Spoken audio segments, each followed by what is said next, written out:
नमस्कार साथियों, मैं अनीता श्रीवास्तव आपका हार्दिक अभिनंदन करती हूँ। श्रीमद् वाल्मीकि रामायण में आज का प्रसंग है रावण का संदेश सुनकर पिता की आज्ञा से कुबेर का लंका को छोड़कर कैलाश पर जाना, लंका में रावण का राज्याभिषेक तथा राक्षसों का निवास।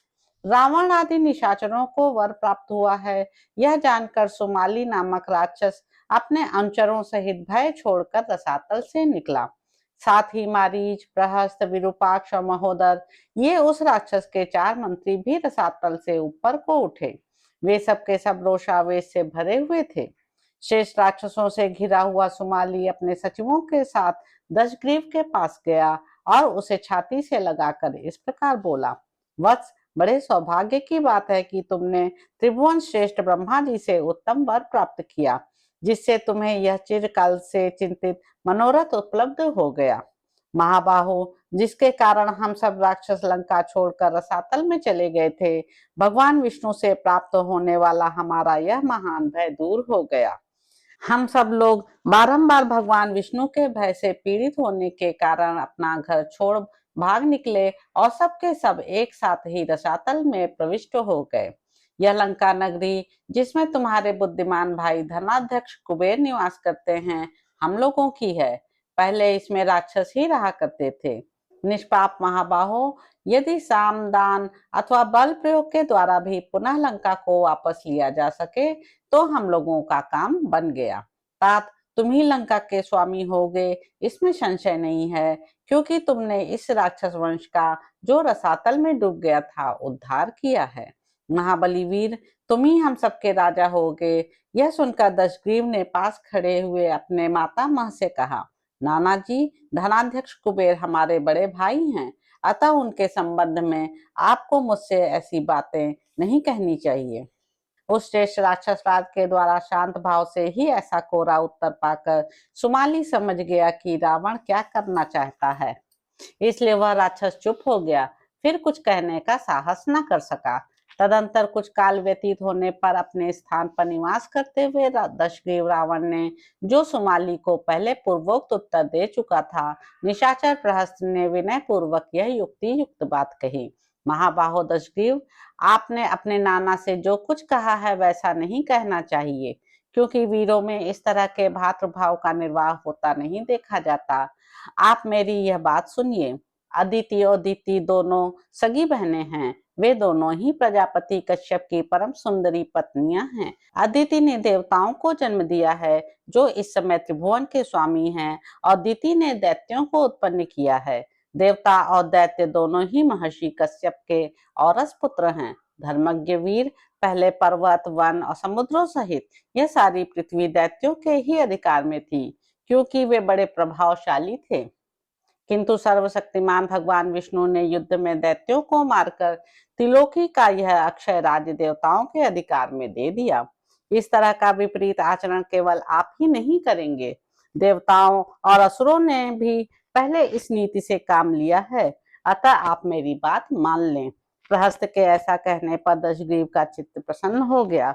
उसने 2 घड़ी तक सोच विचार कर कहा, बहुत अच्छा। तदंतर उसी दिन उसी हर्ष के साथ पराक्रमी दशग्रीव उन निशाचरों को साथ ले लंका के निकटवर्ती वन में गया। उस समय त्रिकूट पर्वत पर जाकर निशाचर दशग्रीव ठहर गया और बातचीत करने में कुशल प्रहस्त को उसने दूत बनाकर भेजा। वह बोला, प्रहस्त, तुम शीघ्र जाओ और मेरे कथनानुसार धन के स्वामी राक्षस राज कुबेर से शांति पूर्वक यह बात कहो। राजन, यह लंकापुरी महामना राक्षसों की है, जिसमें आप निवास कर रहे हैं। सौम्य निष्पाप यक्षराज, यह आपके लिए उचित नहीं है। अतुल पराक्रमी धनेश्वर, यदि आप हमें यह लंकापुरी लौटा दें तो इससे हमें बड़ी प्रसन्नता होगी और आपके द्वारा धर्म का पालन हुआ समझा जाएगा। तब प्रहस्त कुबेर के द्वारा सुरक्षित लंकापुरी में गया और पूर्ण वित्तपाल से बड़ी उदारता पूर्ण वाणी में बोला। उत्तम व्रत का पालन करने वाले, संपूर्ण शस्त्रधारियों में श्रेष्ठ, सर्वशास्त्र विशारद, महाबाहो महाप्राज्ञ धनेश्वर, आपके भाई दशग्रीव ने मुझे आपके पास भेजा है। दशमुख रावण, आपसे जो कुछ कहना चाहते हैं वह बता रहा हूँ, आप मेरी बात सुनिए। विशाल लोचन व श्रवण, यह रमणीय लंकापुरी पहले भयानक पराक्रमी सुमाली आदि राक्षसों के अधिकार में रही है। उन्होंने बहुत समय तक इसका उपभोग किया है, अतः वे दशग्रीव इस समय यह सूचित कर रहे हैं कि यह लंका जिनकी वस्तु है उन्हें लौटा दी जाए। तात शांति पूर्वक याचना करने वाले दशग्रीव को आप यह पूरी लौटा दें। प्रहस्त के मुख से यह बात सुनकर वाणी का मर्म समझने वालों में श्रेष्ठ भगवान वैश्रवण ने प्रहस्त को इस प्रकार उत्तर दिया। राक्षस, यह लंका पहले निशाचरों से सुनी थी। उस समय पिताजी ने हमें इसमें रहने की आज्ञा दी और मैंने इसमें दान मान आदि गुणों द्वारा प्रजाजनों को बसाया। दूत, तुम जाकर दशग्रीव से कहो, महाबाहो, यह पुरी तथा यह निष्कंटक राज्य जो कुछ भी मेरे पास है वह सब तुम्हारा भी है। तुम इसका उपभोग करो। मेरा राज्य तथा सारा धन तुमसे बटा हुआ नहीं है। ऐसा कहकर धनाध्यक्ष कुबेर अपने पिता विश्रवा मुनि के पास चले गए। वहां पिता को प्रणाम करके उन्होंने रावण की जो इच्छा थी उसे इस प्रकार बताया।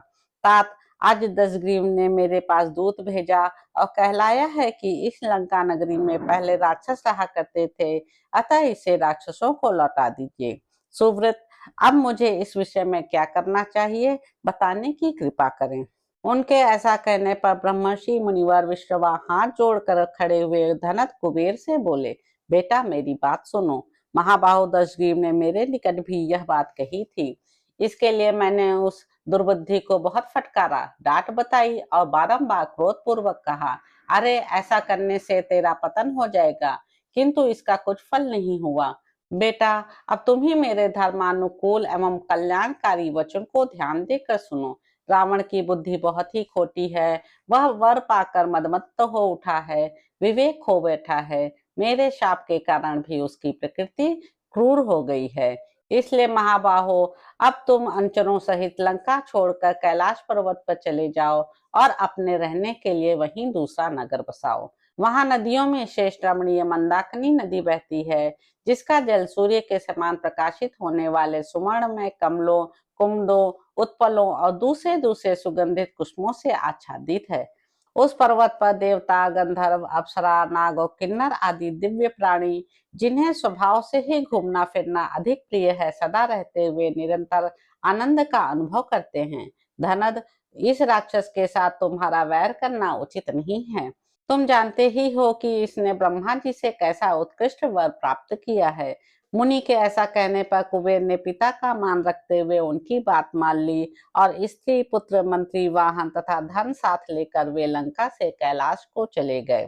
तदंतर प्रहस्त प्रसन्न होकर मंत्रियों भाइयों के साथ बैठे हुए महामना दशग्रीव के पास जाकर बोला, लंका नगरी खाली हो गई, कुबेर उसे छोड़कर चले गए। अब आप हम लोगों के साथ उसमें प्रवेश करके अपने धर्म का पालन कीजिए।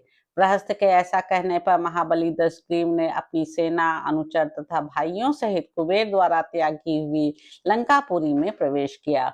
उस नगरी में सुंदर विभाग पूर्वक बड़ी बड़ी सड़कें बनी थी। जैसे देवराज इंद्र स्वर्ग के सिंहासन पर आरूढ़ हुए थे, उसी प्रकार देवद्रोही रावण ने लंका में पदार्पण किया। उस समय निशाचरों ने दशमुख रावण का राज्याभिषेक किया। फिर रावण ने उस पुरी को बसाया। देखते देखते समूची लंकापुरी नील मेघ के समान वर्ण वाले राक्षसों से पूर्णतः भर गई। धन के स्वामी कुबेर ने पिता की आज्ञा को आदर देकर चंद्रमा के समान निर्मल कांति वाले कैलाश पर्वत पर शोभाशाली श्रेष्ठ भवनों से विभूषित अलकापुरी बसाई। ठीक वैसे ही जैसे देवराज इंद्र ने स्वर्ग लोक में अमरावतीपुरी बसाई थी। तो इस प्रकार साथियों, उत्तर कांड में निहित 11वां सर्ग यहाँ पे पूर्ण होता है। इसके अगले अंक में आप जानेंगे कि शूर्पणखा तथा रावण आदि तीनों भाइयों का विवाह और मेघनाद का जन्म। तो अब आपसे अगले अंक में मुलाकात होगी। मेरे YouTube चैनल संवाद विद अनीता को लाइक करें, शेयर करें, सब्सक्राइब करें। धन्यवाद साथियों।